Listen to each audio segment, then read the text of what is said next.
Hi friends, அனைவருக்கும் இனிய காலை வணக்கம்.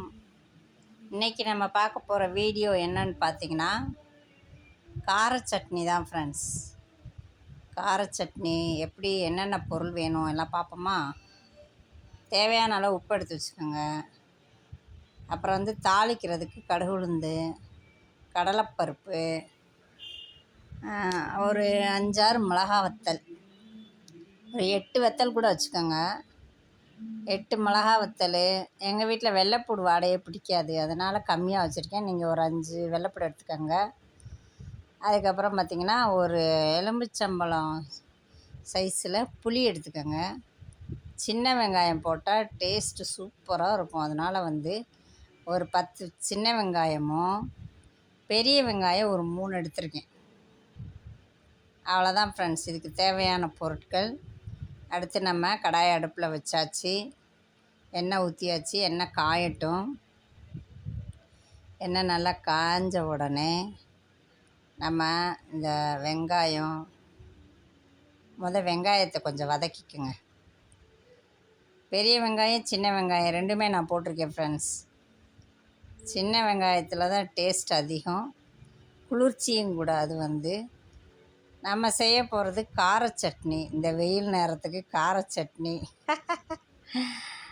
நம்ம சப்ஸ்கிரைபர் கேட்டாங்க தம்பி, அவங்களுக்காக இன்றைக்கி ஸ்பெஷலாக இந்த கார சட்னி.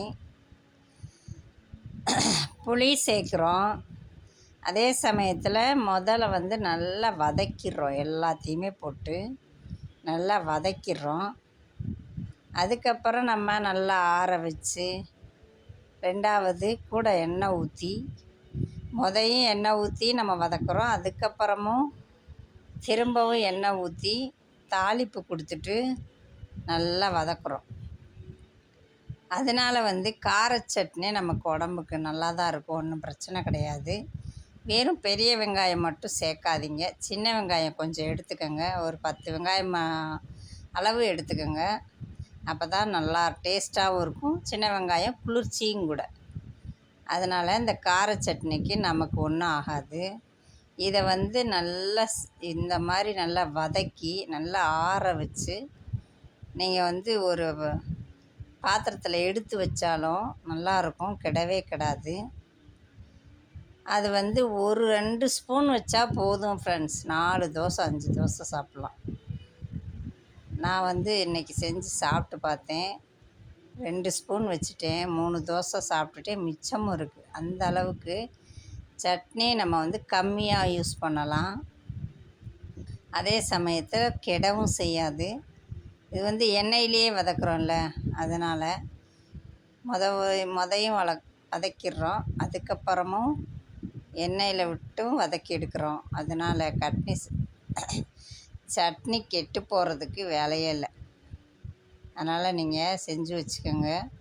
1 ஸ்பூன் 2 ஸ்பூன் எடுத்து வச்சு இட்லி, தோசை, சப்பாத்தி, கோதுமை தோசை, இந்த மாதிரி எல்லா சாப்பாட்டுக்கும் நீங்கள் கலந்து சாப்பிட்டுக்கலாம். செம்ம டேஸ்ட்டாக இருக்குது. இப்போ அக்கா சாப்பிட்டு பார்த்து தான் சொல்கிறேன். நீங்கள் இதே மெத்தடில் செய்யுங்க. இதே மெத்தடில் செய்யுங்க, செம்ம டேஸ்ட்டாக இருக்கும். தக்காளி சட்னி, வெள்ளைப்பூடு சட்னி, என்னென்னமோ சட்னியெல்லாம் சாப்பிட்ருக்கீங்க. ஆனால் கார சட்னியை செஞ்சு பாருங்கள். செஞ்சு பார்த்து சாப்பிட்டு பாருங்கள். கலரே அள்ளுதா, செம கலர். பார்க்கும்போதே சாப்பிட்ணும் போல் இருக்குது. நல்லா ஆற வச்சுருங்க. எப்பயுமே நல்லா ஆற வச்சு அரைக்கிறது தான் நமக்கு நல்லது. சூடோடு மிக்சியில் போட்டிங்க அப்படின்னா அது அப்படியே பொங்கிக்கிட்டு கிச்சன் மூடினா கூட அதை எடுத்துகிட்டு வந்துடுது. அதனால் நல்லா ஆற வைங்க. ஆற வச்சதுக்கப்புறம் நீங்கள் அரைச்சி அதை எடுத்து வச்சு பாருங்கள், கெடவே கெடாது. 4 நாளைக்கு அப்படியே இருக்கும் ஃப்ரெண்ட்ஸ். இதில் நான் வதக்கும்போது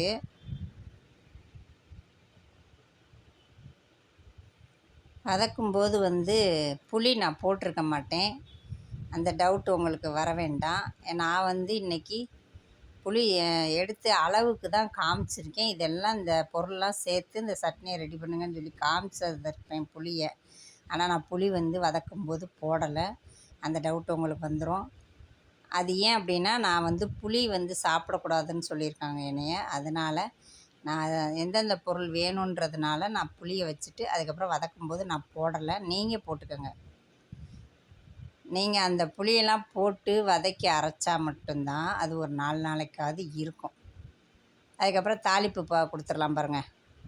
திரும்பவும் நம்ம எண்ணெய் ஊற்றுறோம். நல்லெண்ணெயில் தான் செய்யணும் ஃப்ரெண்ட்ஸ். நல்லெண்ணெய் செக்கில் ஆட்டின எண்ணெய்ன்னு வைங்களேன், அருமையாக இருக்கும் டேஸ்ட்டு, கெடவும் செய்யாது.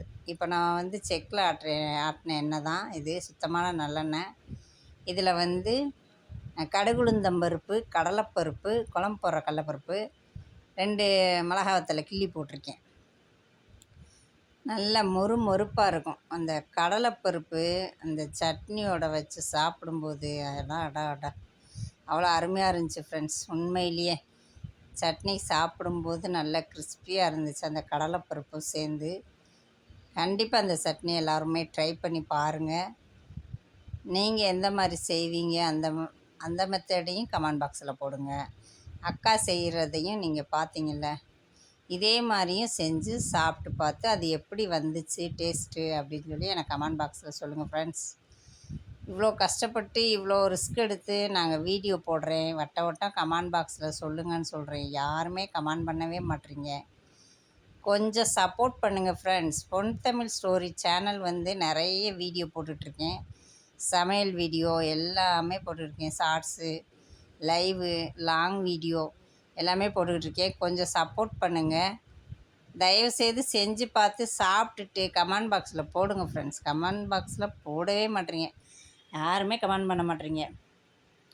செய்கிறீங்களா செய்யலையா எனக்கு ஒன்றுமே புரிஞ்சுக்க முடியல. அதனால் வந்து கமெண்ட் பாக்ஸில் கண்டிப்பாக இந்த கார சட்னியாக இருக்கட்டும், நேற்று போட்ட வெண்டைக்காய் குழம்பு, நான் டெய்லி மெனக்கட்டு வீடியோ எடுத்து போட்டுட்ருக்கேன் மக்களே. உங்களுக்காக தான் இது எல்லாமே, என்னுடைய உறவுகளுக்காக, என்னுடைய சப்ஸ்கிரைபர்களுக்காக. அதையும் தாண்டி யூடியூப் உறவுகளுக்காகவும் நான் இதை வீடியோ எடுத்து எல்லா சமையல் இதையும் போட்டுட்ருக்கேன். கொஞ்சம் சப்போர்ட் பண்ணுங்கள். நான் செய்கிற முறைக்கு செஞ்சு பார்த்து நீங்கள் எப்படி இருந்துச்சு அப்படின்னு சொன்னால் தான் ஃப்ரெண்ட்ஸ் எனக்கு ஒரு ஐடியா வரும். நல்லா இருந்துச்சா நல்லா இல்லையா அப்படின்னு சொல்லுங்கள். எதுவுமே சொல்ல மாட்டேறீங்க. தயவுசெய்து இந்த தடவையாவது கமெண்ட் பாக்ஸில் போடுங்க. ஓகேங்களா? சாப்பிட்டு பாருங்கள். கொஞ்சம் சப்போர்ட் பண்ணுங்கள் ஃப்ரெண்ட்ஸ். ஓகேவா? வீடியோ எடுக்கிறதுன்றதெல்லாம் ரொம்ப கஷ்டமான வேலை. அதை நாங்கள் எடிட் பண்ணி வாய்ஸ் கொடுத்து எவ்வளவோ வேலை பார்த்து நாங்கள் இதெல்லாம் பண்ணுறோம். நீங்கள் ஒரு கமெண்ட் போடலாமே. உறவுகளே ப்ளீஸ் கமெண்ட் போடுங்க, லைக் பண்ணுங்க. ஓகேவா? Super taste. கோதுமை தோசைக்கு தான் நான் சாப்பிட்டேன். அவ்வளோ டேஸ்ட்டாக இருந்துச்சு. நீங்களும் செஞ்சு பாருங்கள், சாப்பிட்டு பாருங்கள். வீடியோ பிடிச்சிருந்தா சப்ஸ்கிரைப் பண்ணுங்கள், லைக் போடுங்க, லைக் பண்ணுங்கள். பொன் தமிழ் ஸ்டோரி சேனலுக்கு சப்போர்ட் பண்ணுங்கள் ஃப்ரெண்ட்ஸ். ஓகே, நம்ம இன்னொரு வீடியோவில் மீண்டும் உங்களை சந்திக்கும் வரை உங்களிடமிருந்து விடைபெறுவது உங்கள் மலர்கொடி அக்கா. Okay, bye friends. அடுத்த வீடியோவில் சந்திப்போமா? பாய். செம காரம், மறந்துடாதீங்க. கம்மியாக வச்சு சாப்பிடுங்க. ஒரு ஸ்பூனுக்கு 3 தோசை சாப்பிட்லாம். அந்த அளவுக்கு காரம், டேஸ்ட்டும் ஜாஸ்தி. Okay, bye friends.